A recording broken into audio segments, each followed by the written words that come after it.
पंचायत वेंचणुके उच्च न्यायालयान दिल्ल्या आदेशाक गोंय सरकारान सर्वोच्च न्यायालयाक आव्हान दिला।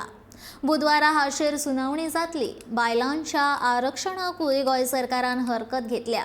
45 दिसां भितर वेंचणूक घेवपाच्या आदेशाक गोंय सरकारान आव्हान दिला। पावसान वेंचणूक घेवपाक शक्य ना हे आमचे म्हणणे सर्वोच्च न्यायालयान मानून घेतले, असो आमकां विश्वास आशिल्ल्याचे ॲडव्होकेट जनरल देवीदास पंगमान सांगले।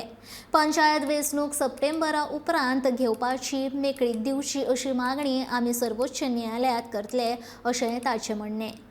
हायकोर्टाच्या ऑर्डरीच्या विरुद्ध आम्ही सुप्रीम कोर्टान गव्हर्मेंटान SLP फायल केला आणि ही SLP आसा ती हायकोर्टाची ऑर्डर, ज्या ऑर्डरीन 45 दिसां भितर इलेक्शनां गोंयान घे म्हणून सांगिल्ली, ती ऑर्डर आमी चॅलेंज केल्ली आसा आनी ती येता ते बुधवार दीस सुप्रीम कोर्टान फिक्स जाल्ली आसा।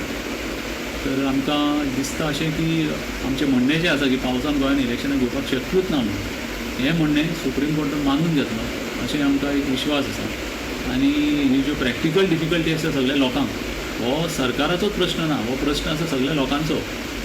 10 ऑगस्टाक जर असो पावस पडटा, ज्या तरेन आज जो पावस पडटा तसो जर पावस पडत जाल्यार परिस्थिती बिकट जातली सारकी, लोकांची परिस्थिती बिकट जातली, कॅन्डिडेट्साची परिस्थिती बिकट जातली आनी जे गव्हर्मेंटाचे स्टाफ जे वचून रातचे रावता, शाळेंनी रावता, स्कुलांनी रावता, पयस विंगड वाठारांनी वतात जे लोक आमचे, तांकां इतलो त्रास जावपाचो आसा, खास करून जी बायलां आसा पळय इलेक्शन ड्युटी, तांकां भयंकर त्रास जावपाचो आसा। हाका लागून आनी ह्या खास कारणाक लागून आमी सुप्रीम कोर्टान आमी मागतले की हें जें इलेक्शन आसा पळय तें सप्टेंबरा उपरांत घेवपाक आमकां परमिशन दी म्हणून। आतां जें OBC रिजर्वेशन आसा ह्या संबंदी आज 3 पिटिशनां फायल जाल्लीं आसा हायकोर्ट आनी ती फाल्यां दवरिल्ली आसा हायकोर्टान। तातूंत तांचें म्हणणें अशें आसा की OBC रिजर्वेशन पंचायत राज एक्टा प्रमाणे कंपल्सरी आसा, ती रिजर्वेशन करिनासतना आतां जी इलेक्शनां जर जाली जाल्यार OBCचेर ह्या लोकांचेर अन्याय जातलो।